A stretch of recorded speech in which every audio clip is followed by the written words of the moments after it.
I'm Tor Lukasik-Foss. I am the Director of Programs and Education here at the Gallery. But before that, I'm a visual artist and a member of TH&B, which is a collective of 4 artists primarily, including Ivan Jurakic. And missing here are Simon Frank and Dave Hines. So this work behind us is called Declaration. It continues and possibly finishes our obsession with the Great Lakes as a symbol, and using in our work for a decade.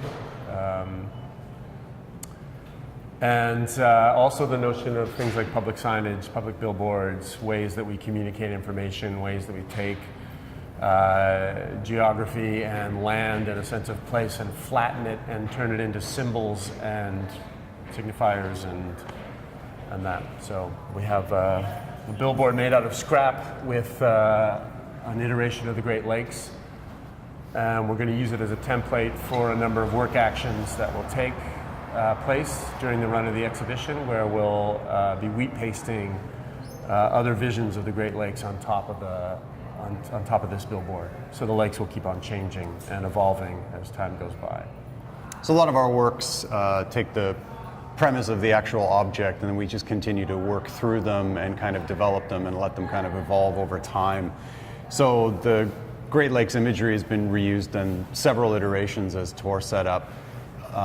And it's kind of a recurring motif. The actual name TH&B is Toronto, Hamilton, Buffalo. It's a defunct railroad.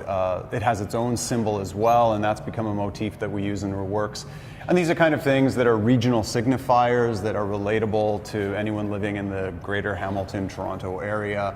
They're recognizable, they're also historic, but they're not fixed. They're things that we could alter, that we can do things to, that have one meaning that could be flipped into another meaning, that could be then flipped into another material, that can be cut out in one direction and then repasted in another.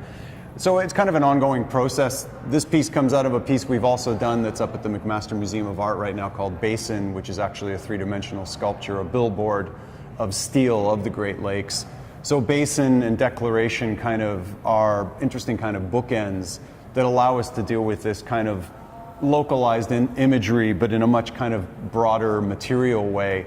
So Declaration, unlike the billboard, is at once sort of has the rounded corners of a billboard, but if you look at the patchwork, it's also a kind of a patchwork cartography. It's a strange form of artistic map making. So on one level, we're kind of marking a territory we're familiar with, but we're also bringing up questions about advertising, industry, the act of labor, recycling, adaptive reuse, the reuse of materials. We're really committed to this idea, and this is something that our members, Dave and Simon, Dave in particular, are keen on, is the idea of kind of using and reusing and adapting materials from one piece into another piece of work, so that there's a constant kind of a churn, I suppose, between our projects, that sort of one leads to another, and as Tor said, we've been doing this for about the better part of the last decade, and I think the lakes have been this one image that's kind of become a recurring motif that we've kind of become associated with. You notice all the bits of used wood, reclaimed wood, old plywood that's been weathered outside. We have all these arguments about like our materials, and they're probably the most vicious arguments that we have as a collective, because there's an urge to use clean new materials that's always balanced by this. No, it has to be stuff we find, and it has to be stuff that's beaten up, and we're not allowed to buy anything new. And a lot of what informs that is this idea of these surfaces having endured layers of work. And there's a patina there as well. Yeah, there's a patina of experience. And when we think about the Great Lakes, it gets really exciting for us to think about it as this, yes, when you see the image of the Great Lakes, it's immediately recognizable, and it's kind of static in its way, and it's looked pretty much the same way for thousands of years, and yet it's been this zone of layer after layer of human activity, and it kind of blows our mind when we think about trying to create a portrait of that, because there's no way to get to the bottom of it. It's constantly changing, it's constantly evolving, it's constantly being intruded upon, it's being poisoned, it's being remediated and cleaned. And so to try and create a representation of that will always fail, but what we like is really trying to attack that notion of a surface that gets worked upon and worked upon. That's why, even though as much as we love this object, we're also committed to add more layers to it and let it evolve, let it stay ever changing, and kind of in a way that makes it more important that this is just a surface for work, and less about like, here's this object that we've made. It's more about this is ever changing. It will change. It will erode, decay, like anything else. And it's complicated. It sort of reflects the dialogues that we have as a collective of 4 people who are constantly kind of negotiating. 4 complicated people. We're always negotiating any kind of action we do, and so there's an argument, there's a counter argument, there's one move, there's a counter move. The piece also nicely displays our process. There's panels in here. If you look, you'll see like written residue of other projects we've worked on. And furthermore, the idea of starting with the idea of building an indoor billboard, as it came together as a patchwork, one can imagine that this is all wood that we actually pulled out of the shores of Lake Ontario or Hamilton Harbor and have kind of made, in a weird way, a kind of a life raft out of. And I like the life raft as a metaphor because it's something that's generally made out of reclaimed materials, out of found materials.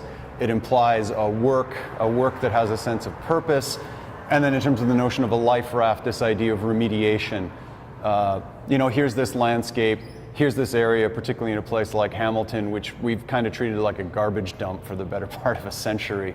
How can we take this stuff, the detritus that's sort of left behind, and turn it on its head and maybe try to make something more positive about that, and hopefully also make a kind of a statement about the notion of adaptive reuse. Yeah, and turning it on its head kind of is a nice segue into the fact that we've put the lakes on its side, right? The lakes are recognizable, but they tend to only be recognizable when viewed. It's a horizontal. North to south, top to bottom. The minute you twist it 90 degrees, your eye can't recognize it immediately, so you're forced to look at it in a different way. Which again, it's an idea that really appeals to us and our relationship with this site and with these lakes is always just trying to reframe how we think about it, how we see it. The declaration is up now as of January 20th, and will stay up until May 13th, I believe. And there's going to be scheduled interactions throughout those 3 months. Where we're here working on it, changing the surface. The first of those actions is February 11th, which is our public opening for all the exhibitions, Bertinsky and the Water Show and Reservoir and Declaration.